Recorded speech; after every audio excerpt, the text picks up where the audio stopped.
Here, it is your full game day preview. It's all coming up next right here on the Locked On Syracuse podcast. You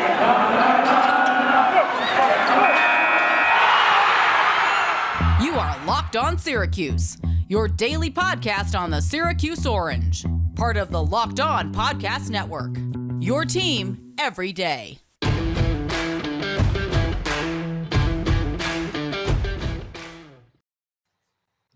Welcome on in. It's your game day preview here on the Locked On Syracuse podcast. We made it, Tim. We're finally here. It is your Ohio preview. One more sleep until Syracuse takes on the Bobcats out in Athens, Ohio. Almost said Athens, Georgia there. I know. I've been doing that all week. Don't worry. You're not the only one. Ohio State, all that stuff. After seeing the Buckeyes beat down on Minnesota last night. I mean, I think the thing that we've seen so far, and maybe we'll get to this in the prop shop later on in the show, which is back. So is Dabundo's Digits. That is back as well. He's going to give you the full analytics report that you need to hear ahead of this week's Syracuse matchup. But a lot of points being scored across college football in the early going. And I got to say, I think we're going to see something similar here. Before we get into all of that stuff, though, be sure to subscribe to us on YouTube because we're there now. Even if you're subscribed to us on Spotify, Apple, wherever you get your podcast, also hit that subscribe button on YouTube as well. We appreciate your support. We appreciate your comments that you leave as well on the YouTube page. So we love all the feedback that you guys give us. So you can rate, review, subscribe there as well as Apple Podcasts. And also find us on Twitter at @LO_Syracuse. We love talking with you guys during the game. And we would love to get your thoughts on this Ohio game because something tells me we're going to have a lot of lead changes in this game. Yeah. I don't know about you, Tim. I'm feeling a lot of lead changes in this game. Let's just dive right into it here. First of all, have you seen this number that's been flying around here? This is the first meeting between these two teams in 100 years. It is the centennial of the last Ohio versus Syracuse matchup. Syracuse took that one 38-0. I can't wait till we get the Syracuse fan who says, well, I mean, you got to look at the last time these two teams met up. I mean, they put on the leather helmets. They got off the bus running. There were no forward passes, all that good stuff. But kind of a neat stat heading into this one. It kind of adds to the nostalgia, the history of it all. Yeah, I don't know if they planned that. I mean, who knows when they scheduled it, if they had any knowledge. I think there was one matchup in 1916, too. I don't know if anyone was around for that one. Maybe they can chime in on their thoughts if they were watching that one, too. It's pretty amazing. Twitter. I don't think they have Twitter, and I don't think they listen to podcasts. I think they've out-demoed. Right. I really don't think that's our target audience there, the 1916 Syracuse football fan. But no, it's pretty amazing that. And you have hit us up. Let us know. Let us know. Right. We're not discriminating on the podcast. We welcome all guests from all ages. But tell us about the Roaring 20s. Yes. Tell us about all those good times. I think it's going to be funny when they bring that up on the broadcast and everything, because I did stumble across that. And, you always go to check, when's the last time they played them? What's the series history? And I saw, Syracuse 2-0 against Ohio. That's a good thing. And then I saw it was like 1916 and 1921. I was like, can't really glean too much from that. Oh, well. Yeah. So looking at this matchup, I think there's a couple of interesting things defensively that I want to break down specifically. And when I say defensively, I'm talking about Ohio, the Bobcats here. They're not a very good defense. And they're a defense that actually lost some of their key production from a season ago. Austin Conrad is a guy who kind of camped out in the backfield for them a season ago. And again, very small sample size for Ohio, only played 4 games a season ago. But there's not a lot of size now on that defensive line. Yeah, you may be right, actually. It may have been 3. Yeah, right, whatever it was small. It wasn't enough, the end greater than 20 that I learned in stats class did not apply here. So I look at this matchup and the defensive line, the battle in the trenches here, I'm intrigued by because I think Syracuse actually might have the advantage in this game. And that can completely dictate the way that this one ends up because there isn't a lot of size. There isn't a lot of playmaking ability on this Ohio defensive line. And for Syracuse, the offensive line's not great, but it might not have to be great in this game to match up with what they're going against here in game number 1. I'm totally in agreement with you there. And that's what gives me confidence in Syracuse in this game. I think both teams really match up pretty well against the other team's defense. And we'll get into the over-under and sort of the game flow of this game, but I really feel like it's going to be high scoring. And you brought up Austin Conrad. He was really their best guy, their best playmaker on the defensive line last year. You lose him. They do bring back pretty much everyone else on that defensive line. It's a veteran group, and that's just everyone in this college football year. I mean, there's been times I've looked at the Syracuse roster, and I felt, wow, we are a veteran group. Like, maybe we will sneak up on some people this year. And even Dino said this in the coaches show last night. He was like, I thought it was pretty awesome. We had 6 super seniors. Then I heard a stat that Illinois had 20 super seniors. Like, how do you grade this year? It's funny because everyone has guys that are returning starters, right? But they lost Conrad, who was their best player, and they only had 4 sacks in 3 games last year. So I think we match up pretty well against them in the trenches. And not just that. So you bring up the 4 sacks from a season ago. That was, or the 3. So the sacks per game is the number I'm going to use here. 1.3 is what's used. 114th in the country. Their tackles for loss per game, 120th in the country. This is all out of 127 teams in all of college football. Okay, they're not going to be imposing in the backfield. Tommy DeVito should have a lot of time. That being said, if Tommy DeVito can't get going, can't sling, when he's going to have some time back there in the backfield, you might need to make a quick hook early on. It might be Garrett Schrader time, because he's going to have everything that he may have as a valid complaint for why he has not had the success that Syracuse fans desire out of him. All of that is off the table, barring this Ohio defense going through some unbelievable transformation in the offseason and taking a monster step in their ability to get to the quarterback, get in the backfield. All of that is off the table in this game. Tommy should have the time to throw. And if he's not playing well, then there's a bigger issue at quarterback. This game is so big for so many reasons. One, it's the opener, so there's always hype behind it because of that. It's on the road, all that. But still, it's bigger because it feels like it's kind of going to dictate what we're going to get from Syracuse football this season and how much we should be invested in Syracuse football this season. And, Tommy DeVito, we've talked about this. If he doesn't look good against Ohio in the first couple series, I am yanking him quickly, because if it's not going to line up against Ohio in the first game, new playbook, pretty good not pretty good, but better offensive line in front of him. Good running attack, Yeah, I mean, the stars are aligned, as I said, for DeVito this year, but in particular for this game. I mean, they can script the first couple plays. They can go to their favorite plays from the offseason that have been working great, and they should be coming out ready to go against a MAC football team that had a pretty weak defense last year, and they played 2 of the worst teams in the MAC last year. Like, they allowed a lot of rushing yards to Akron and Bowling Green.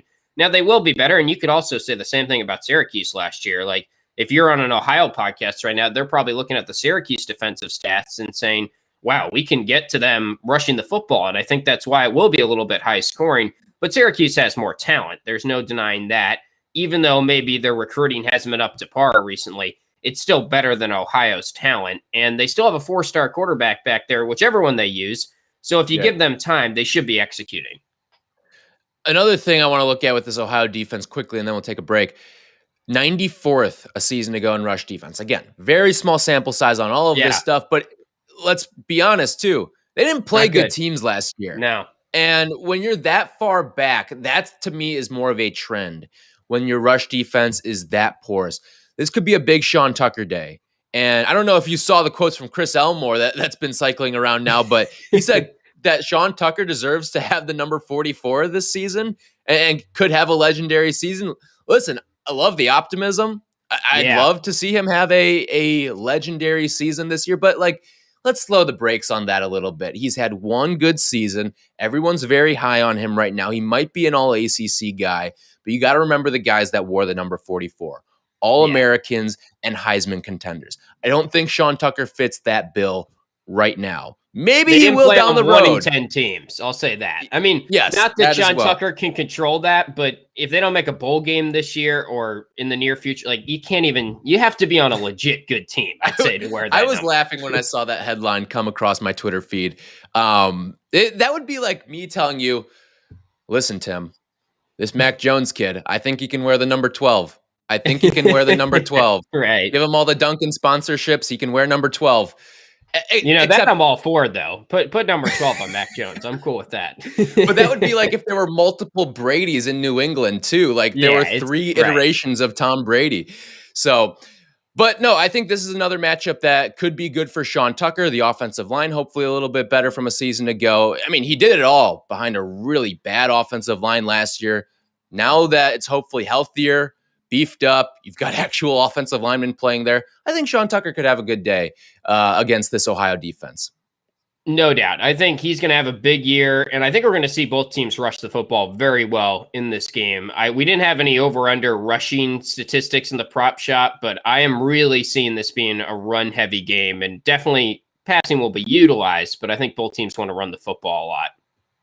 All right, we will get to the prop shop and Dabbundo's digits in just a little bit. But first, got to tell you about Built Bar. Did you know about all of the delicious flavors that they carry? There's literally something for everyone. And when you talk to Built Bar fans, they're always passionate about their faves. You've heard Tim and I rave. It is the peanut butter brownie for us. And if you don't know all the Built Bar flavors, well, you're missing out right now. They've got a ton to offer, including some limited time flavors as well.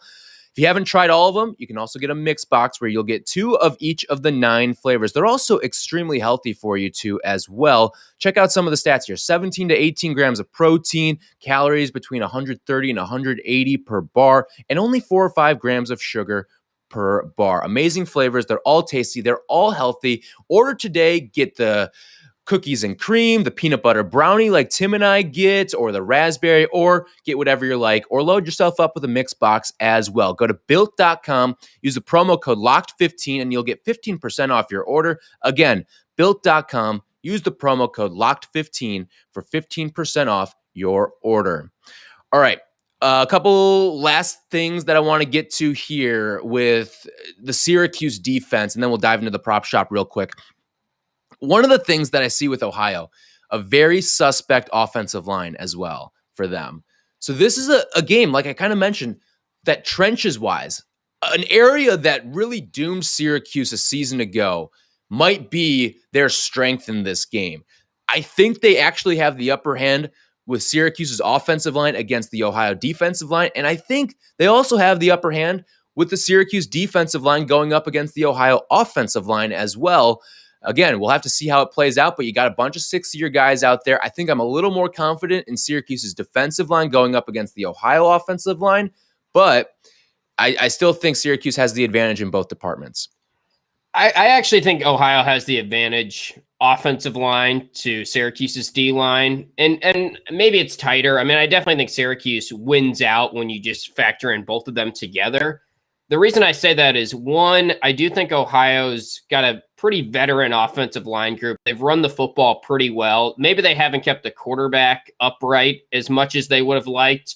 But if we're talking just in terms of getting gaps for the running back against a 3-3-5 defense. And then the other thing is, I don't really know if Bear Williams is going to play in this game. And I think that's huge. You bring up how they have 6-year guys. If they're down one of your 6-year guys who, let's face it, when Bear didn't play in 2018, or 2019 rather, that was huge, and that was probably overlooked. He's a key part of that defensive line, of that rush defense. And if you're down him in the middle, then probably you're shifting up Curtis Harper, who I think is fine, but I'd rather have Bear Williams. So we'll see if he plays, and that really will impact how confident I am in Syracuse's rush defense. I guess I should clarify more from the passing standpoint. My confidence is there. This is an Ohio group that a season ago, 3 sacks per game allowed against bad teams. Yeah. If Syracuse can get to 3 sacks, I feel really good. But yes, they're going to have to contain a very potent rushing attack. DeMontre Tuggle, O'Shawn Ellison, top 20 rush offense from a season ago. And they can find holes. Now we're going to find out, was it them going up against a bad defense? Listen, this game could turn into the Duke game from last year as well, where you saw guys just run over Syracuse all game long. A 1-2 rushing attack. Mateo Durant was fantastic. You don't want that to happen. You need your rushing defense to be a step up from a season ago, or otherwise this can get ugly, because if Ohio is dictating policy on the ground, then guess what? You're probably not going to win, because they can drain clock, they can drain your defense, and ultimately I think it's going to be a very similar script to what we saw last year if Ohio gets out and runs the ball effectively, where the defense is just so tired at the end of the game in the fourth quarter, especially if the offense isn't giving anything on the other side. Yeah, I mean, it's also interesting because Ohio does have two quarterbacks, and we know probably even more than we know about Syracuse, they are definitely going to play those two quarterbacks, it seems like. So when one quarterback is out there, Curtis Rourke, he is the passer, and you can kind of game plan for that. You know that they're probably going to be throwing the football more than running it. When Amari Rodgers, the UNLV transfer, is out there, he's going to be running the football. And you look at their numbers last year, like Rourke didn't do much as a dual threat guy, even though his brother was kind of a dual threat guy before him at Ohio. So I think they are pretty predictable offensively just based on which quarterback is out there. I guess you could say the same about Syracuse, though. Although I think Tommy DeVito, well, he's not Garrett Schrader with his legs. He does have a little something with his legs. I'd like for him to utilize it a little bit more this season. All right, let's get into the prop shop here. This is a fun thing that Tim and I do every single season, and we keep track. We create our own props, set our fake lines. You can play along at home as well when we do this. Maybe we'll put out a scorecard every week for this stuff, but let's get into it here. We'll start with the Garrett Schrader question, the $1 million question for Garrett Schrader. Over under 2.5 offensive drives for the first Garrett Schrader appearance. Now, this is any sort of appearance. He can come in for one play. Heck, he can run special teams on the opening kickoff and we'll count it. But over under 2.5 offensive drives before we see Garrett Schrader. I'm going to say, I guess the under before 2.5 offensive drives. I think we will see him in the first 2.5 or in the first two drives to be specific. And the reason I'm saying that is because I think there's a good chance that if Syracuse marches the ball down the field with DeVito on the first drive, we see Schrader pop in for a red zone carry. Like we've seen Clayton Welch take a spot play or two as kind of a mix it up dual threat type of guy. I think Dino is open to that. I think that's kind of what he's hinting at. I mean, he's going to play. Dino basically said that in the coach's show last night. He said, without disclosing too much information about kind of scouting against them and stuff and not giving the opponent an advantage, which we know he hates to do. He always is very cautious of that. He basically said they're both going to play and we'll see what we've got with both of them. But DeVito is going to get a fair shake in the first couple drives. I don't know if we'll necessarily see Schrader play a series or a full offensive drive until it's like second or third quarter maybe. But I think we will see him for a play or two. So I'll take before. I'm going to go the over. I'm going to say after 2.5 offensive drives. I think Dino wants to instill confidence in Tommy DeVito.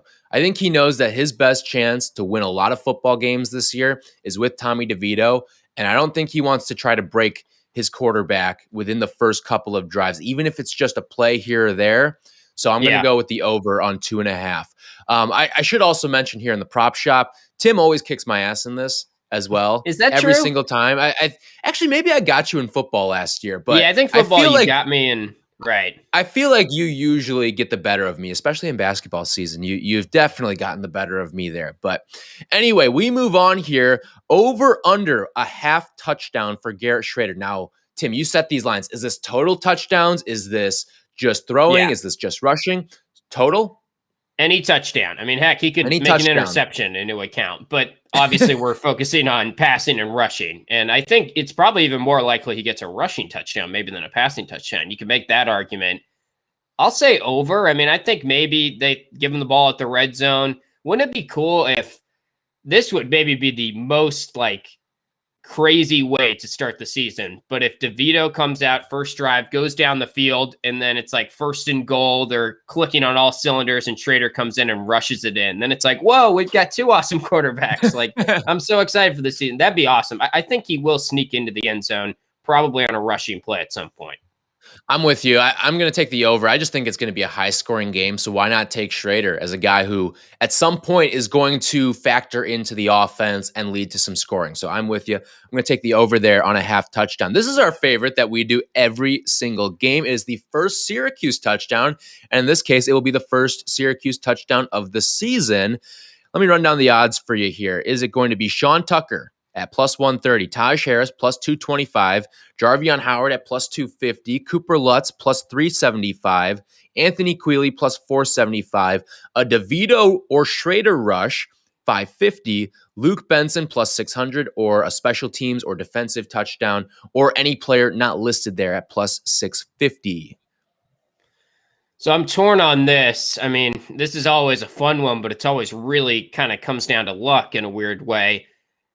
Taj Harris and Sean Tucker did a bulk of the scoring last year. I think Taj Harris in the slot this year, they're going to get him the ball more, but maybe his TD production goes down a little bit. I'm thinking actually I'm going to take a flyer on Anthony Quealy at plus 475, just because he's now kind of in the Taj Harris type of role there. Maybe they hit him on a deep shot early. Yeah, that's a good flyer. I'm also going to take a flyer here. I know the safe, the easy, the not as fun play is Sean Tucker or Taj Harris. I'm going to go with Cooper Lutz. I think Dino has spoken so highly about him throughout this entire preseason that it would almost be fitting to see Cooper Lutz is kind of that guy who everyone's like, who is that on the first touchdown of the season? So I'll roll with Cooper Lutz here. An offensive line prop for you, over under 2.5 sacks allowed for Syracuse.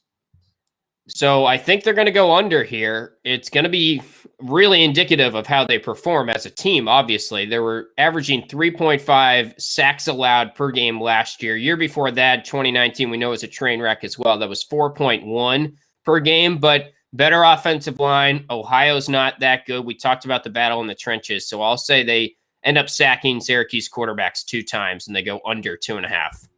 I'm with you there. I'm going to take the under as well. I think that the way that the offensive line started to show signs and mature and progress at the end of last season. Hopefully it carries over into this season. A little bit of a lesser opponent than the teams that you played last year. So I'm going to go with the under here of 2.5. All right. When we come back, we will give you our game picks against the spread, the total, all that stuff. But you know it. It is that time. Football, as we get back to the gridiron. There were plenty of games last night. I know I was betting on them. Tim, I think you were betting on them as well based on some of the texts that were floating back and forth. And as always, we use BetOnline because it is the number one spot for all the pro and college action this season. Get all the updated odds, props, and contests, including online's biggest $500,000 NFL mega contest and the world's largest $200,000 NFL survivor contest, all open now at betonline.ag. So go to their website, use our promo code LOCKEDON for a 100% welcome bonus when you sign up, and be sure to take advantage of their opening day super promo, where if you make a bet on Thursday, September 9th's NFL season opener between the Bucks and the Cowboys, if you lose, your wager will be refunded up to $25 for new customers only when you sign up and use that promo code NFL100. BetOnline, the fastest and easiest way to bet on all your favorite sports, from football, basketball, boxing, right to your favorite Vegas casino games. Don't wait. Take advantage of all the great offers available for the 2021 football seasons and use our promo code LOCKEDON for a 100% welcome bonus when you sign up. BetOnline, your online sportsbook experts. All right, so diving into this spread now, okay? It has been Ohio as a favorite once upon a time. It has been Syracuse as a favorite. I think it got all the way up to 1.5 at one point. And now we are meeting in the middle. It is a pick'em as we speak and record right now, and the total set at 56. So, Tim, let's start it off. The pick'em. What side are you leaning on in this one? I'm going to take Syracuse. I think they should win this game. I think they will win this game. There has been a little bit of some concerning quotes from Dino Babers, in my opinion, throughout the week. I know he always loves to hype up the opponent, but he said stuff like it's not ideal to be starting against them, and he's hinted at basically that he agrees with where the line is at, and he sees why Vegas is setting the line there, and he's always very cognizant, it seems like, of where Vegas puts the line. I mean, he had that famous line against Virginia Tech, or when they beat Virginia Tech afterwards, that some guy in Vegas had us losing by 30 points. Vegas. Right. Yeah. Thank you. That was a little bit more accurate imitation there. But no, I think that they will win this game. I think it'll be pretty close, though, and I think it will be high scoring as well. I'm with you. I think it'll be no more than a touchdown separating either of these teams. I am going to lean with Syracuse here on the pick'em. I think the Orange can get it done on the road. I think Syracuse provides the more balanced offensive attack. Now we'll have to wait and see. I think Tommy DeVito, obviously a big contingency there, but if he's going to have a clean pocket, and we've read off the Pro Football Focus numbers of what it's like when he does have a clean pocket to throw, he's a very good, if not elite quarterback when he does. Now, most quarterbacks are very good when you have all the time in the world to throw and coverages can break down downfield. I just think when you have as much speed at receiver as that Syracuse does, and you've got time to throw, that is a heavy, heavy advantage offense there. And I think Syracuse and Tommy DeVito can certainly exploit that and get this thing to be a high-scoring matchup. And also, I think you've got a complementary running game that can mix it up as well. Yeah, I mean, I have the score prediction right now. Syracuse 38, Ohio 31. I think that's going to be surprising to some people how high-scoring it is. I think this has potential to be kind of like that game you were at when they last played a MAC opponent on the road to start the season, Western Michigan. That was a really high-scoring game. And you brought it up earlier. There's been some high-scoring games in college football this year so far. You always are kind of hesitant week one to predict the over-under, which, by the way, is set at 56. That's the next thing that we can discuss here. And that's over at BetOnline.ag. I think they have it right now as of us recording at 56. At first, I was like, man, that's too high because game one, these are kind of two sloppy teams. But last year it was different. Teams didn't have enough time to prepare because of COVID and everything. This year, they're all kind of geared up and ready to go. And it's a lot of returning players as well on these teams. So I feel like week one overs are definitely going to be a thing.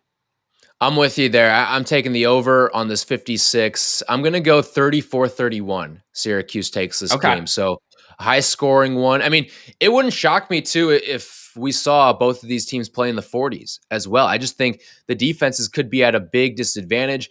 I think that the tackling is kind of suspect on both sides of the ball, for both teams as well. So that certainly will factor into my pick there of going over on this 56 number here. All right, one guy who we have on the show all the time and knows a thing or two about gambling, Anthony Dabbundo, no longer of the Daily Orange. He is now with the Action Network, one of the best places to get all the gambling insight that you need.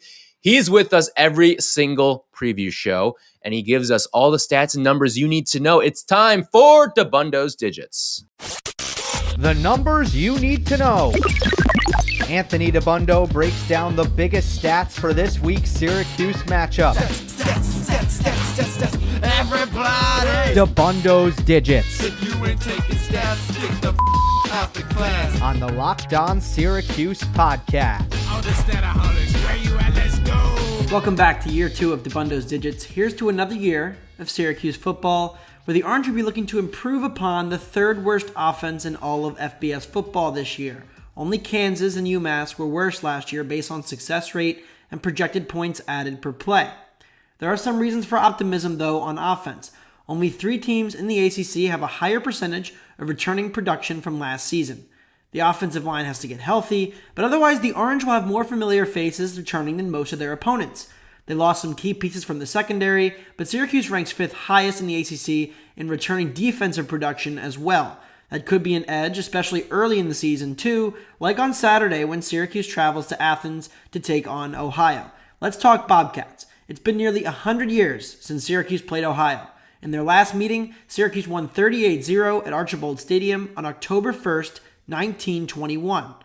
Now, we don't know a ton about this Bobcats team because we don't know a ton about last year's Bobcats team. They only played 3 games. They won 2 of those games. They love to run the ball. Ohio ranked in the top 10 in rushing explosiveness, which is big plays, and top 10 in power success rate, a measure of how well a team does in short yardage situations like 3rd or 4th and 1 or 2 yards. They have the ability to break off big runs with ease, and that will be a major focal point for a Syracuse defense that struggled giving up big rushing plays, especially once Andre Sisco left with his ACL injury in the middle of the season.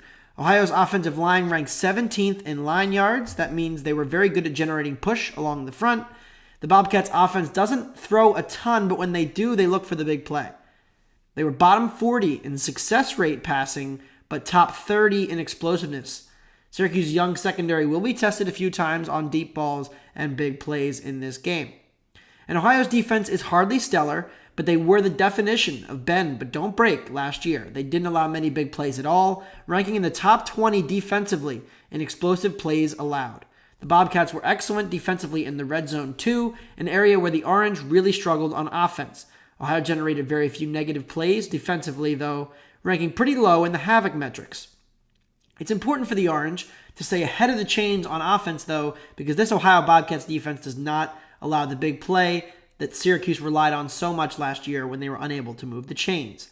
Syracuse is currently a 1.5 favorite with a 55.5 point total. It's a tricky matchup with Ohio, though. The Orange need their experienced veteran defensive line to show up big time and limit this Ohio front. They need their offense to stay on the field, because as we saw against Duke last year, when the offense wasn't able to stay on the field, no matter what happens, the defense is eventually going to wear down. That's the key to the game, keeping the offense on the field so the defense can withstand the rushing attack of the Bobcats. All right, great stuff as always from Anthony Dabbundo. He's with us every single week. We even have some video features for him as well as new elements. Shout out to our guy Owen Valentine who made that. He is fantastic with all the graphics. A lot of the stuff that you see us put out on Twitter is done by Owen, and we thank him for that. He is one of the best at doing all that stuff. So check him out. Check out Anthony Dabbundo as well. He's on Twitter at Anthony Dabbundo, and he's giving you all sorts of gambling nuggets all season long.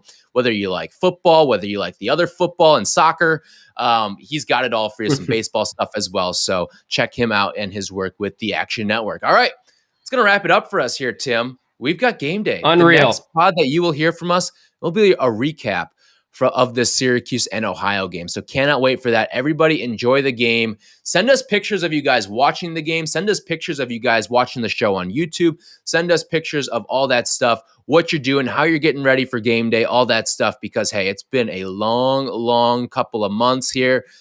Gearing up. We're finally here. It's opening weekend, the true opening weekend of college football. We've seen some great games on these Thursdays. I'm sure we'll get some good ones tonight on Friday. And then Saturday, it's just a loaded slate. So hopefully you got all the TVs set up. You're ready to go. Maybe you're throwing a side game on the iPad as well. We will talk to you guys with a full Ohio